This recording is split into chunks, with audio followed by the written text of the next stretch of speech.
Not so much because it admits the abnormal, as because it cannot recover the normal. Chesterton said that we cannot recover the normal because we have created a culture that is at war with the older culture of Christendom.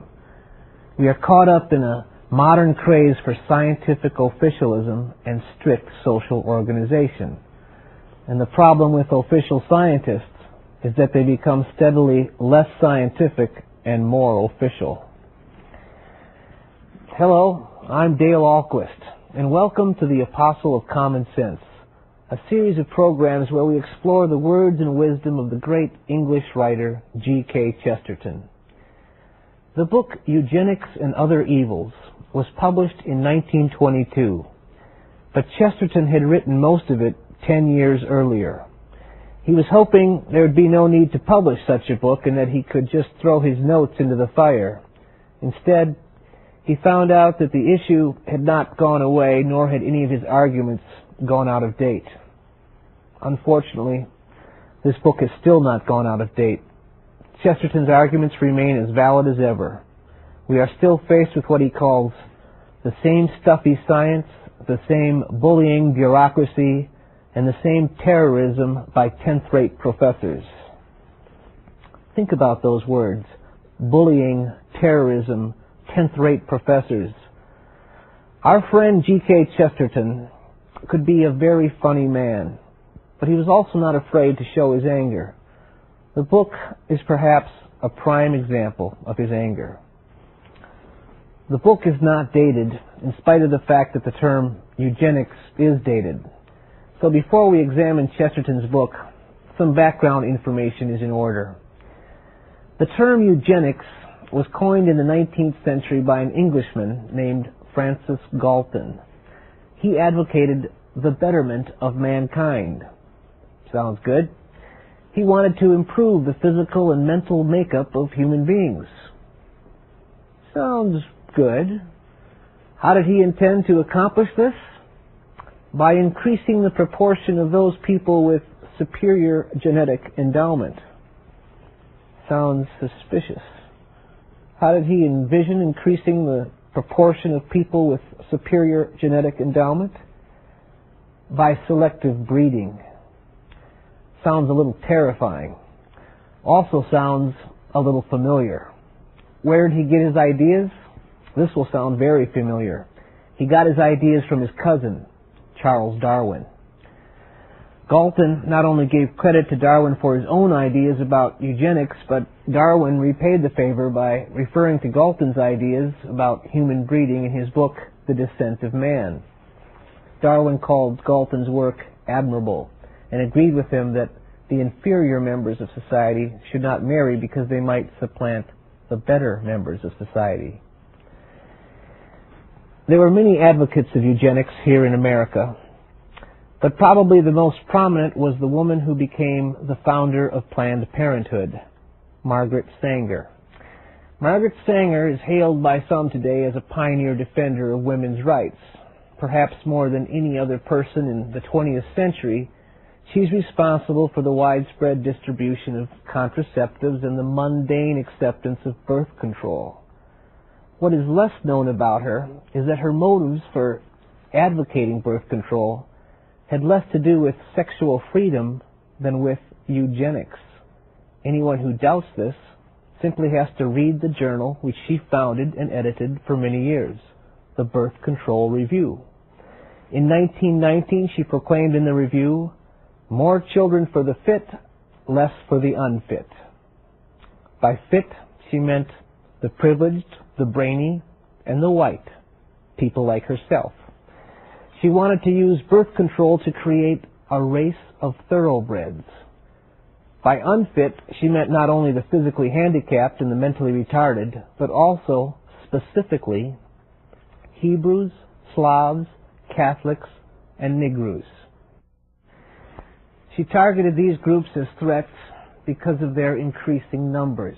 She worked hard to set up most of her birth control clinics in urban neighborhoods populated by these groups. She openly suggested that parents should apply to have babies as immigrants have to apply for visas. Margaret Sanger was also a member of the American Eugenics Society, which successfully lobbied for sterilization laws that targeted society's undesirables and unwanted. These laws were passed in more than half the states in the U.S. and led to several cases of forced sterilization. Why don't we hear of this connection between Margaret Sanger, the founder of Planned Parenthood, and eugenics? In case you haven't already figured it out, there was another famous person who advocated eugenics, Adolf Hitler. He did more than just lobby for eugenics, he officially instituted it. He led an entire country in carrying out its principles, not only to breed what he believed to be a superior race, but to eliminate everyone whom he considered to be inferior. And where did Hitler find plenty of support for his eugenic ideas? From Margaret Sanger and her circle. Eugenic scientists from Nazi Germany wrote articles for Sanger's Birth Control Review, and members of Sanger's American Birth Control League visited Nazi Germany, sat in on sessions of the Supreme Eugenics Court, and returned with glowing reports of how the sterilization law was weeding out the worst strains in the Germanic stock in a scientific and truly humanitarian way. Needless to say, after World War II, when the terrible truth about Nazi Germany came out, when the world learned of the horrors of the Holocaust and the death camps, the term eugenics was utterly discredited. Margaret Sanger was quick to distance herself from eugenics and began to emphasize birth control as a merely feminist issue. And now we don't hear about eugenics at all anymore. But unfortunately, the philosophy behind eugenics is with us still. Generally speaking, all of the original arguments in favor of eugenics have become the exact same arguments in favor of birth control, abortion, and euthanasia. Chesterton understood this, but he understood it in 1910. As with so many other things, Chesterton saw exactly what we see, only he saw it long before it happened. The very title, Eugenics and Other Evils, obviously implies that eugenics is an evil, and one connected to other evils. But when Chesterton attacks something that is evil, his attack is always wrapped around a defense of what is good. Chesterton warned that we have lost sight of what is good. We've even lost sight of what is normal. We've lost our common sense. What is normal is this. A man and woman fall in love, get married, and have a family. For thousands of years, men and women have been able to figure this normal thing out for themselves. This basic human freedom was part of the common experience. The early proponents of eugenics defied this common sense by saying that men and women should not marry for love, but rather for good breeding. They said people should not risk having children who might be handicapped or ill or weak. In other words, says Chesterton, they should not risk having children who turn out to be John Keats or Robert Louis Stevenson. In a chilling prophecy of the abortion mentality, Chesterton says that the eugenicists have an attitude towards the unborn child that was, in every other age, unthinkable. They seek his life in order to take it away.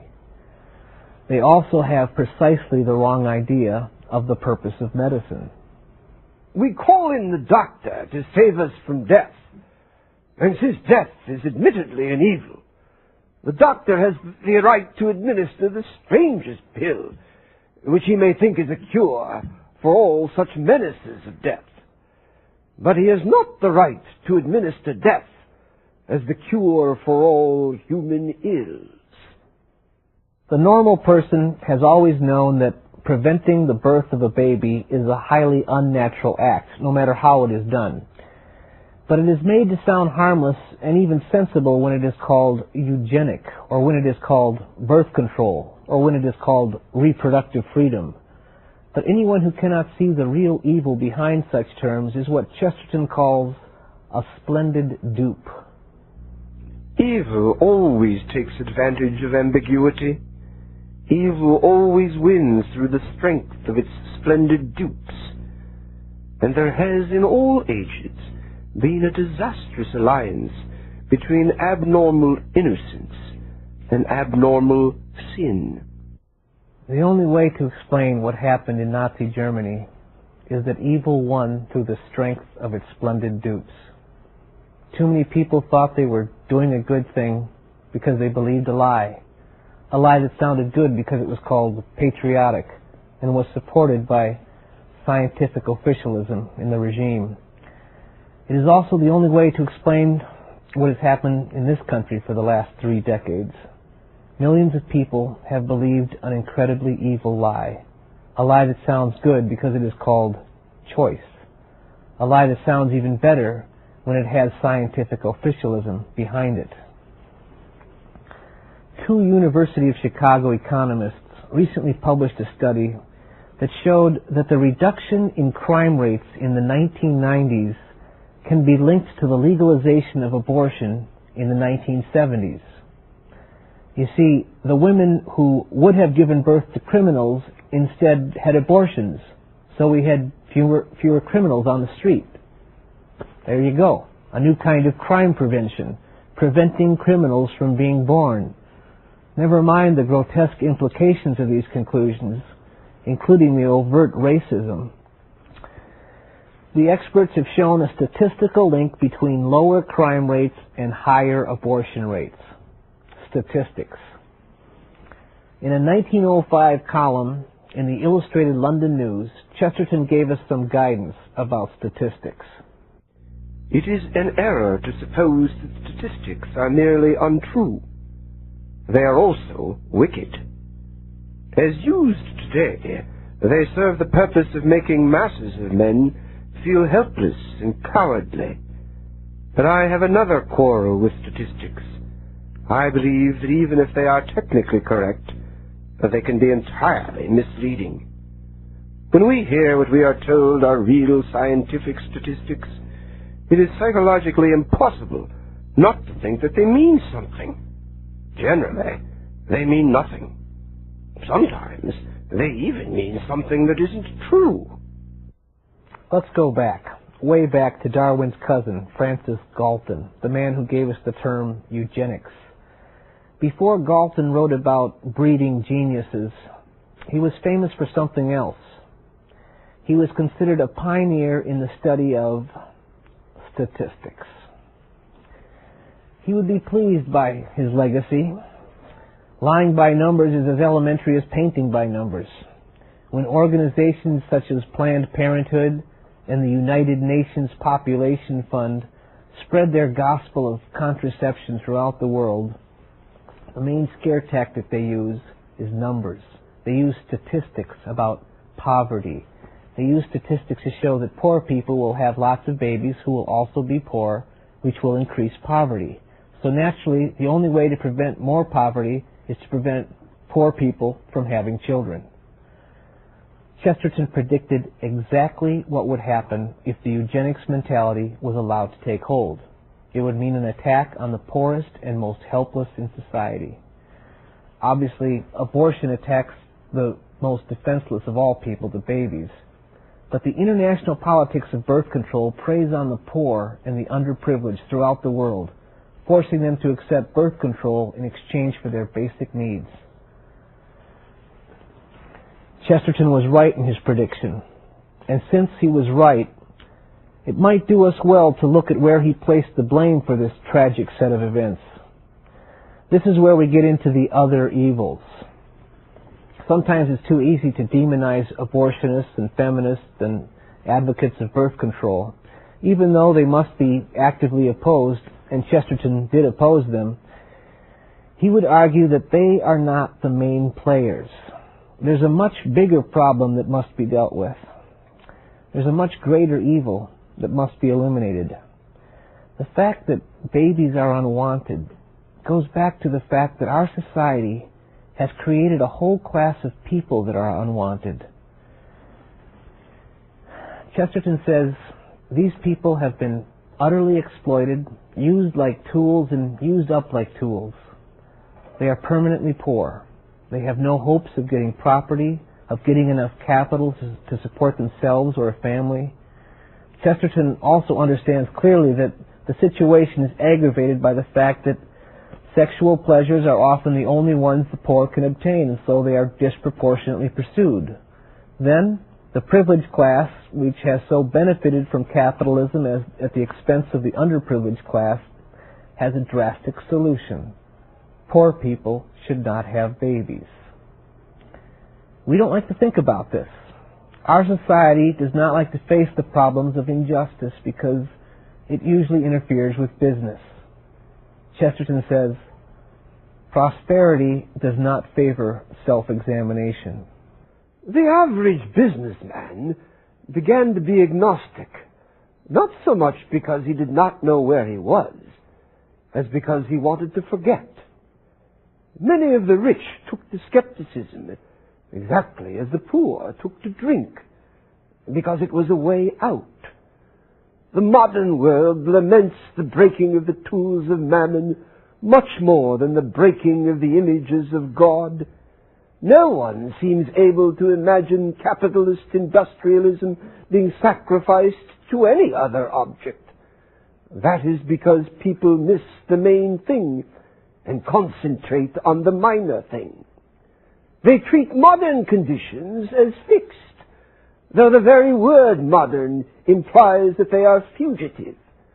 They treat old ideas as impossible, though their very antiquity often proves their permanence. They have the universal, unconscious assumption that life and sex must live by the laws of business or industrialism, and not vice versa. The rich, using social science, supported by their wealth, tried an inhuman experiment. The experiment has entirely failed.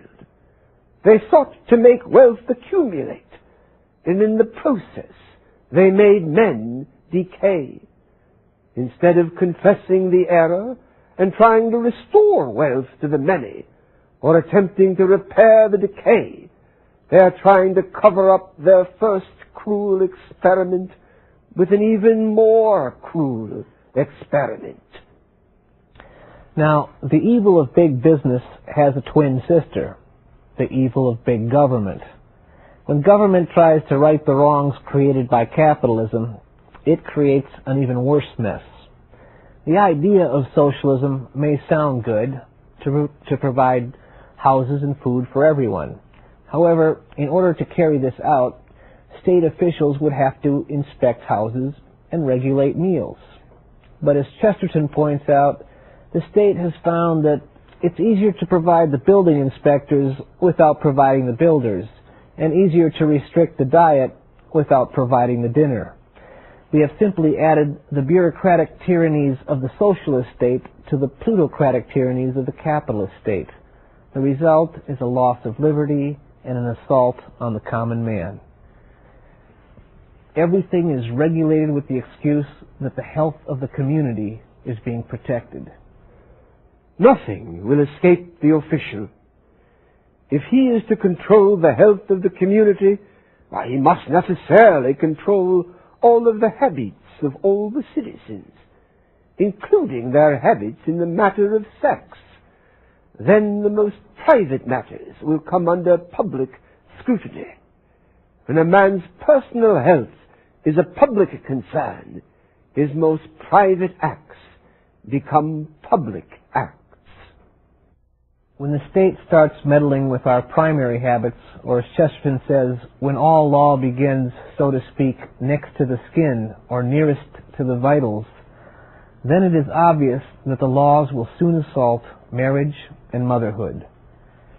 We find ourselves in this condition because we have lost our perspective. Chesterton says we have forgotten the first things. The first things must be the very fountains of life, love and birth and babyhood. And these are always covered fountains, flowing in the quiet courts of the home.